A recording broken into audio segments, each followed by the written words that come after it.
네, 샬롬. 네, 예수님의 사랑과 위로를 전합니다. 여러분 반갑습니다. 네, 인사하시길 바랍니다. 서로 바라보시기 바랍니다. 네, 잘 지내셨습니까? 네, 네, 너무 반갑습니다. 너무 반갑습니다. 네, 자, 사랑하는 지저스 위드 공동체 가족 여러분, 네, 누군가를 사무치게 그리워해 보신 적이 있습니까? 예, 삶의 여정 속에서 때로는 우리는 문득 가슴 한 구석이 텅 빈 듯한 외로움을 느낄 때가 있을 것입니다. 네, 저는 이제 11살 때 저희 어머니가 돌아가셨습니다. 네, 시간이 많이 지났는데 때로는 정말 그리울 때가 있습니다. 그리고 재작년에 어머니가 일찍 돌아가시고 이제 저희 할머니께서 저를 이렇게 양육해 주셨는데 또 한 2년 전에 할머니가 돌아가셨어요. 예, 할머니도 많이 보고 싶더라고요. 그리고 저번 주쯤에 이제 제가 아주 사랑하는 저희 학교 이제 친구가 여기 와서 같이 예배 드리고 이렇게 머물다 갔는데 이렇게 단둘이 이야기할 때 너무 이런저런 힘든 일이 많다고 이야기를 했습니다. 그런데 다 그런 것들은 힘든 것들은 다 변명이고 2년 전에 이제 어머니가 돌아가셨는데 어머니가 보고 싶은 것이 가장 힘이 든다. 형 너무 힘이 들어요. 이렇게 이야기를 했던 그런 일들이 있었습니다. 때로는 그렇죠. 하늘나라 간 사람이 아니라 보고 있어도 그리운 사람들이 있습니다. 예, 저희 아내를 볼 때, 저희 아이들을 볼 때, 또 혹은 또 학교에 있는 나의 친구들을 이렇게 볼 때 옆에 있습니다. 같이 있고 같이 밥 먹고 이야기하고 있는데도 문득 보고 있는 이 사람이 보고 싶어질 때도 있더라고요. 몇 해 전에 또 저희 친구가 스스로 목숨을 끊고 하늘나라 갔습니다. 이제 2018년도쯤 됐네요. 아주 어릴 때부터 제가 한 16, 17살 무렵부터 친구인데 수십 년 친구였는데 그렇게 스스로 목숨을 끊고 하늘나라 갔습니다. 여러분, 이틀 전에 그 친구가 제 꿈에 나왔습니다. 저도 이렇게 잊고 산다고 생각하지만 이 마음 한 구석에 제가 잊었다고 생각하는 그 마음 한켠에 늘 그 사람들이, 그 그리운 존재들이 제 마음 안에 자리를 하고 있는 것 같습니다. 자, 사랑하는 사람과의 이별이 닥쳤을 때, 그 이별은 연인과의 이별도 될 수가 있고요. 또 누군가 가족이나 제가 방금 말씀드린 것처럼 가까운 사람들의 죽음이 될 수도 있는 것이죠. 그리고 삶의 무게의 어떤 짓눌린 좌절들이 닥쳐올 때, 그리고 그 모든 순간순간에 누군가를 생각하고 그리워한 적이 모두가 있을 것입니다. 여러분, 제가 이렇게 그리운 사람들에 대해서 오늘 이야기를 많이 해보았죠. 자, 제목을 한번 보시겠습니다. 오늘의 말씀 나눔 제목입니다. 자, 예수님이 그리울 때입니다. 그러나 오늘 우리는 그 누군가의 그리운 사람이 아니라 예수님은 지금 어디에 계실까 생각해 보신 적 있습니까? 네, 지금 그리운 것 같습니다. 제가 지금 예수님이 이렇게 얘기하면서 그리운 것 같은데요. 또 그런 물음과 함께 찾아오는 예수님에 대한 깊은 그리움에 대해서 이야기를 하고 이 그리움이 우리에게 던지는 깊은 의미를 한번 함께 나누어 보고자 합니다. 자, 여러분, 우리 본문을 함께 읽고 오늘 말씀을 나누겠습니다. 자, 함께 읽어보겠습니다. 나는 너희를 고아처럼 버려두지 아니하고 너희에게 다시 오겠다. 아멘입니다. 요한복음 14장 18절 말씀인데요. 오늘 이 짧은 한 절로 주일 말씀을 나누겠습니다. 방금 우리가 읽은 이 본문은 예수님께서 십자가를 지시기 전에 제자들에게 마지막으로 주신 위로의 말씀입니다. 자, 예수님께서는 이제 자신이 떠나가게 되면은 이 제자들이 고아처럼 될 것을 알고 계셨습니다. 자, 이 한마디에 제자들의 모든 불안과 두려움이 담겨 있었고 동시에 오늘을 살아가는 우리들의 외로운 마음이 담겨 있습니다. 자, 여러분, 근데 한번 살펴보고 가야 됩니다. 여기서 본문에서 사용된 고아라는 단어에 대해서 한번 살펴보겠습니다. 한번 보여주십시오. 네, 헬라 원어로요 오르파누스라고 하는 단어입니다. 여러분, 이 단어에는 우리가 생각하는 단순히 부모가 없는 아이라는 의미를 넘어서는 것입니다. 더 깊고 아픈 신학적인 의미가 담겨 있는 단어입니다. 여러분, 왜 제가 아프다고 하는지, 왜 이 한 단어가 아프다고 하는지 이제 함께 나눠보겠습니다. 오르파누스라는 이 단어는요, 자, 우리가 한국 사람들이 생각하는 개념의 고아는 말씀드린 것처럼 부모를 잃은 그냥 아이라는 선에서 생각이 되죠. 자, 이 단어의 뜻은요, 부모를 잃은 상태를 넘어서서요, 보호받지 못하는 상태, 첫 번째. 두 번째, 의지할 곳 없는 상태. 자, 세 번째입니다. 철저히 혼자 남겨진 상태라는 뜻을 의미하고 있습니다. 여러분, 아프죠? 아무에게 내가 보호받지 못하고 있습니다. 어느 곳에도 마음 둘 곳 한 군데, 이 한 켠도 둘 의지할 곳이 없는 상태입니다. 예, 철저히 혼자 있는 상태입니다. 사랑하는 여러분, 본 설교자는 이 세 가지를 다 경험을 해보았습니다. 3일씩 굶으면서 길에서 다녀봤습니다. 아파트 상가 건물 안에서 잡아왔고요. 갈 데가 없어서 그랬습니다. 놀이터 공원에서 잡아왔습니다. 아마 제자들의 이 예수님이 떠날 때 마음 상태가 이러지 않았나. 제가 그랬거든요. 자, 여러분, 당시에 이제 이 로마 시대의 고아라는 것은요, 사회적으로 가장 약하고 소외된 존재라는 것입니다. 착취와 학대의 대상이 되기 쉬웠습니다. 이들에게는 삶의 방향을 제시해 줄 아버지도 없습니다. 따뜻한 위로를 줄 어머니도 없다는 것입니다. 여러분, 현 시대에도 이렇게 부모를 잃은 고아나 이런 아이들이 학대를 당할 수도 있고 착취를 당할 수 있죠. 그러나 이 당시와는 비교가 되지 않았습니다. 지금은 그래도 이 세상이 살기 좋아졌고 또 현대 사회가 되고 하면서 이 국가에서 제도적으로 보육원이나 이런 시설들을 하고 전문 교사들을 이렇게 배치를 하고 또 이 아이들이 보육원에서 20살입니까? 18살, 20살 때 자립을 할 때 또 일정의 돈도 주고 또 취업도 알선해주는 어떤 이런 장치들이 있지만요, 이 당시 때는 그런 것이 없습니다. 이 당시 때는 전쟁을 나갈 수 있는 성인 남성을 제외한 여성과 아이들을 자체를 인구 조사를 할 때 개수도 하지 않았습니다. 쉽게 말해서 여성과 아이들의 인권이 원래 없던 시대인데 고아들은 어떻겠습니까? 이들을 보호해 줄 부모가 없는 아이들이 어떤 인권, 어떠한 사회적인 대우를 받았겠습니까? 이것을 열거하면 너무 말씀이 길어지기 때문에 여러분들 각자 한번 생각해 보시기 바랍니다. 사람 취급을 받지 못했다는 것입니다. 어른들에 의해서 노동력을 학대당하고 착취당하고요, 매를 맞고요, 이 조그만 예안이 많은 저런 아이들이 매를 맞고요, 지금으로 치면 앵벌이를 시키고요, 심지어 성적인 학대까지 겪게 되는 그러한 아이들이었다는 것입니다.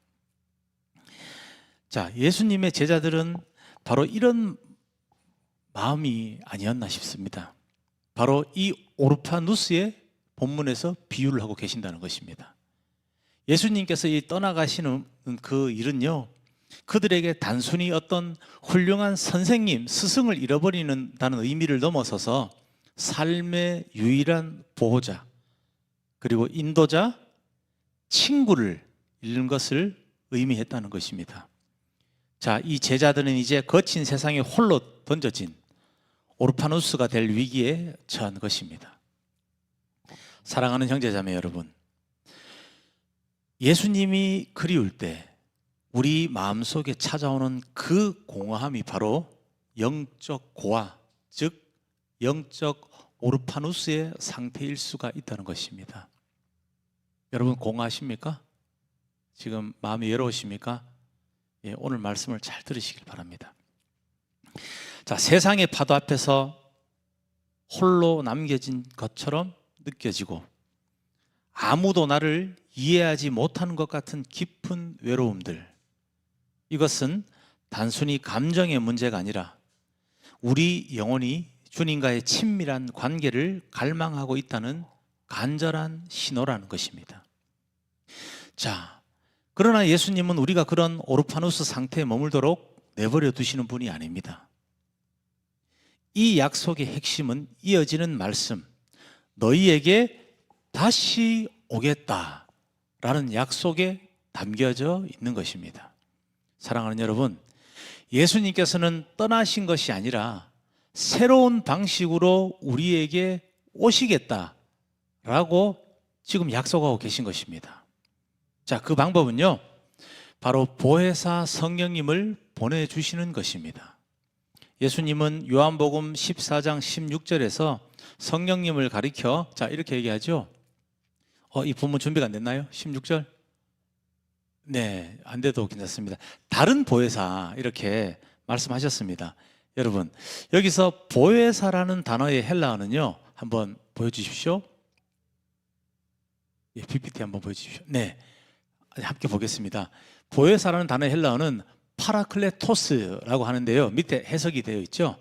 옆에서 돕는 자, 변호사, 위로자라는 뜻입니다. 다른 뜻들도 더 있는데요, 대표적인 세 가지 뜻이거든요. 예, 보혜사라는 것이 이런 뜻이라는 것입니다. 이것은 옆에서 우리를 돕고요, 예, 우리의 입장을 변호해 주시고요, 우리가 알 수 없는 공허함과 외로움을 느낄 때 우리의 위로자가 되신다는 뜻입니다. 여러분, 여기서 성령님이라는 단어는 너무 잘 아실 것입니다. 너무 많이 사용하시는 단어고요. 근데 궁금하십니까? 혹시 이 성령님이 정확하게 무슨 뜻인지? 예, 푸뉴마 하기오스라고 합니다. 예, 이것은 지금 오늘 대본에 없는데요, 잠시 짚고 넘어가겠습니다. 예, 거룩하다는 뜻입니다. 하기오스가. 푸뉴마는 숨이나 바람이라는 어떤 그런 어근에서 내려오는 이제 영이라는 뜻입니다. 영혼이라는 뜻입니다. 자, 여러분, 거룩한 영혼 도대체 무엇을 의미하겠습니까?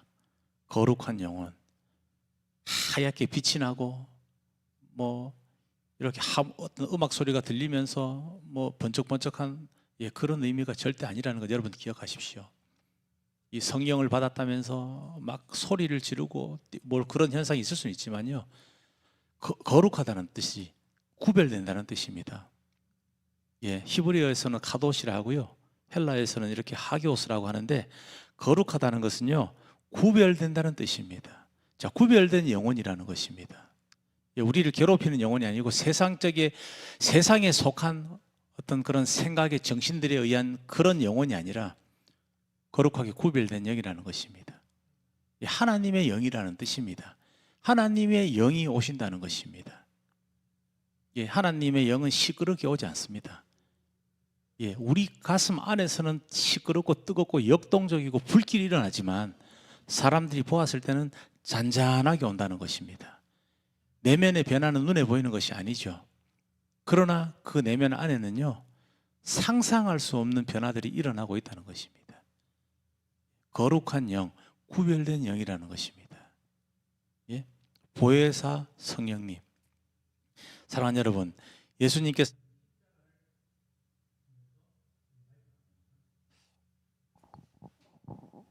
하나 둘, 예, 십자가를 통해서 우리가 이제 더 이상 영적인 고아가 아님을 선언하셨습니다.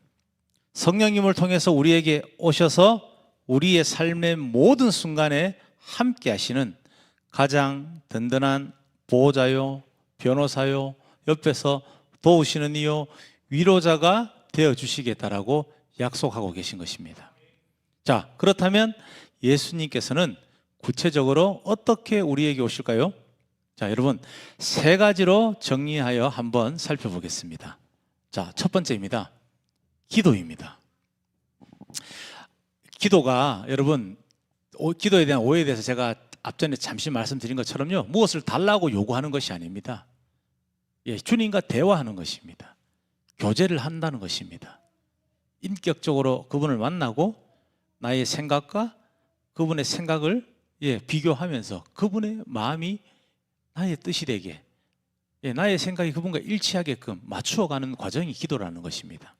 자, 이처럼 기도는 우리와 예수님 사이를 이어주는요, 영적인 전화와도 같은 것입니다. 우리가 외롭고 힘들 때 여러분 침묵하지 마시고 솔직한 마음으로 기도하십시오. 성령님께서 우리의 기도를 도우시며 우리 마음에 예수님의 평안을 심어 주신다는 것입니다. 두 번째 말씀입니다. 성경은 예수님의 음성이 담겨 있는 살아있는 편지라는 것입니다. 뭐라고요? 성경은요, 우리가 이렇게 흔히들 보는 소설책, 위인전 같은 책이 아니라 예수님의 음성이 담겨져 있는 살아있는 그리스도의 편지라는 것입니다. 예수님이 그리울 때 성경을 펼치십시오. 특히 예수님의 삶과 가르침이 기록된 복음서를 한번 읽어보십시오. 예, 저는 그렇게 하거든요. 뭐 마가복음서나 이런 것들을 계속 반복해서 볼 때도 있고요. 예, 심지어 화장실이나 어디 있을 때는 시간이 되지 않을 때 운전할 때는 들어요. 어플로 읽어주는 요새 좋은 어플들이 많거든요. 예, 말씀을 통해서 성령님께서 내가 인식하지 못한 문득 화장실에 앉아 있는 그 순간에 어느 순간에 문득 운전하는 그 문득 그 순간에 정말 주님의 뜻을 깨닫게 하시더라고요. 그 짧은 순간순간에 운전에 집중하고 있다고 생각했는데 어느 순간 그 말씀이 들어와요. 그리고 우리의 영혼에 생명을 불어넣어 주시는 것입니다. 예, 주께서는 쉬지 않으십니다. 자, 세 번째입니다. 찬양입니다. 여러분, 찬양은 우리 영혼의 고백이자 신앙의 고백인 것입니다. 입으로 읊조리는 어떤 유행가 가사 같은 그런 재미있는 음악이 아니라는 것입니다. 음악이라는 어떤 그 음률 속에 함께 하는 것은 맞지만 근본적으로 대중음악과 찬양은 다르다는 것입니다. 대중음악은요, 자신을 뽐내기 위한 수단입니다. 그러나 찬양은요, 나 자신을 뽐내는 것도 아니고요, 또 타인들에게 나 자신을 잘 보이기 위한 행위와는 거리가 먼 것입니다. 오직 하나님께 그냥 드리는 것입니다. 나의 고백을 음률로 드리는 것이 찬양이라는 것입니다. 여러분, 이거 오해하시는 분들이 많습니다. 이런 유명한 찬양 사역팀들을 제가 어떻게 참 뭐 비난하거나 할 수는 없지만요, 과연 저것이 찬양이 맞을까 하는 생각을 할 때가 많았습니다. 근래 보면 마치 연예인과 같은, 공연장과 같은, 그곳에 모인 분들이 함께 10,000명이 있고 5,000명이 있는데 그분들이 함께 예배드리는 장면이 아니라 관중이 되어서 열광을 하는 모습들을 많이 보았거든요. 예, 제가 정확하게 알 수는 없으나 저는 그것을 보면서 은혜를 받지 못했습니다. 하나님의 임재를 느끼기보다는 이들이 추종하는 것이 무엇인가라는 생각이 들었어요. 대중음악을 하는 아이돌이라고 하죠, 저희들이. 여러분, 아이돌이요, 헬라어 단어에서 파생이 된 것입니다. 에이돌론, 예, 우상이라는 뜻입니다. 우상. 자, 성경에서 첫 번째 말씀에서 뭐라고 했습니까? 계명에서, 예, 나 외에 다른 신을 섬기지 말라. 자, 이것을 조금 더 어원적으로 깊이 들어가 보면요, 아이돌, 에이돌론은요, 어리석은 우상 숭배라는 뜻을 내포하고 있습니다. 여러분, 우리가 이 세상 문화에 열광하는 그 모습들이요, 하나님 보시기에 어리석다는 것입니다. 어리석은 숭배를 하고 있다는 것입니다. 여러분, 한번 생각해 보십시오. 요즘에 찬양 팀들의 유명한 팀들의 공연을 보면 저는 그 생각이 들었어요, 사실은.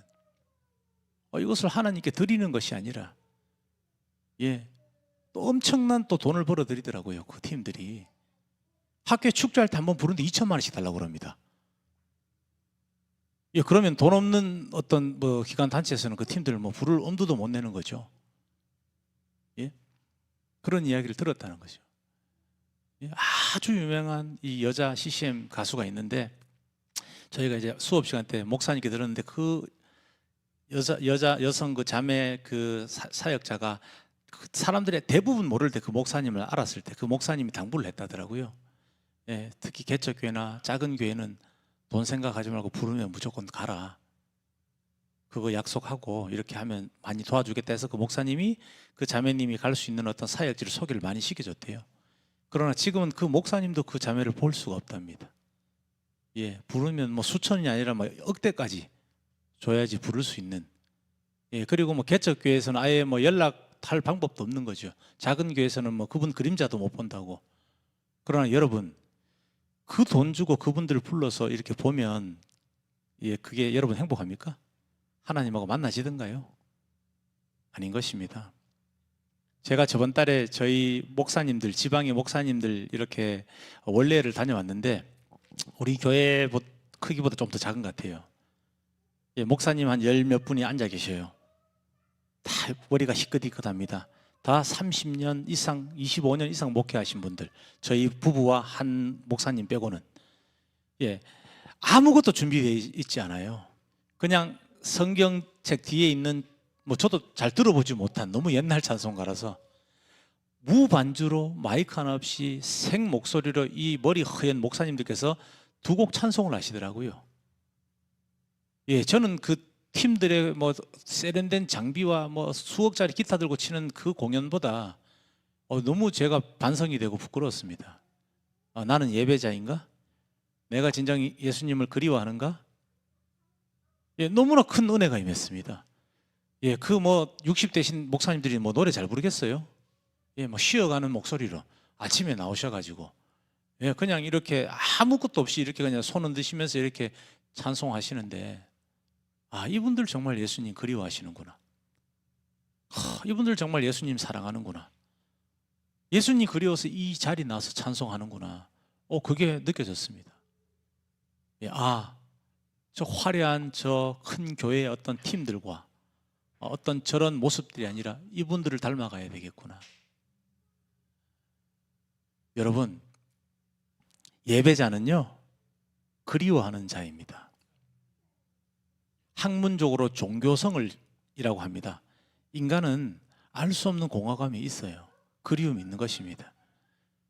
예, 학문적으로 종교성이라지 이것이 하나님께서 인간 마음에 깊숙이 심어주신 하나님에 대한 그리움이라는 것입니다. 하나님을 만나지 못하면요, 인간은 우상을 섬깁니다. 그 공허함을 달랠 때가 없거든요. 절에 갑니다.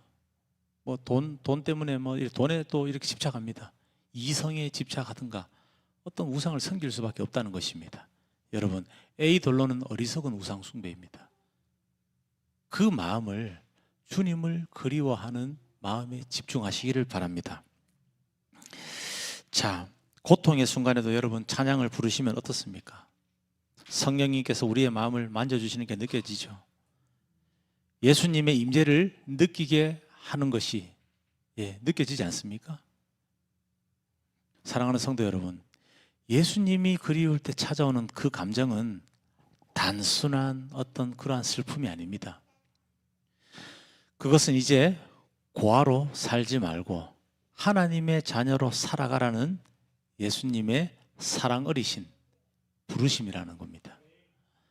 우리를 오르파누스로 남겨두지 않으시겠다는 그 약속은 우리 삶의 주인이 바로 예수님이시며 우리 모두는 그분 앞에서 영원한 보호를 받고 영원히 의지할 수 있고 영원히 위로를 받을 수 있는 존재라는 것을 오늘 깨닫게 하는 것입니다. 여러분, 이제 우리는 더 이상 길 잃은 고아 오르파누스가 아닙니다. 영원한 아버지의 품 안에 있는 사랑받는 그분의 자녀라는 것입니다. 오늘 이후로 예수님이 그리울 때 여러분 좌절하거나 슬퍼하지 마십시오. 오히려 그 마음의 그리움을 붙잡고 기도와 말씀 그리고 찬양의 자리로 나아가시기를 간절히 부탁드립니다. 사랑하는 여러분, 주님께서는요 우리 마음 안에 이미 들어와 계십니다. 우리가 못 느낄 때가 많은 것이죠. 꼭 기억하셨으면 좋겠습니다. 약속하신, 주님께서 약속하신, 오늘 본문에서 약속했죠. 고아같이 버려두지 않는다고요. 다시 오겠다고. 이미 오셨습니다. 우리의 모든 외로움을 채워주시고 가장 깊은 그 사랑으로 안아주시는 예수님을 만나게 될 것입니다. 네, 아멘입니다. 함께 기도.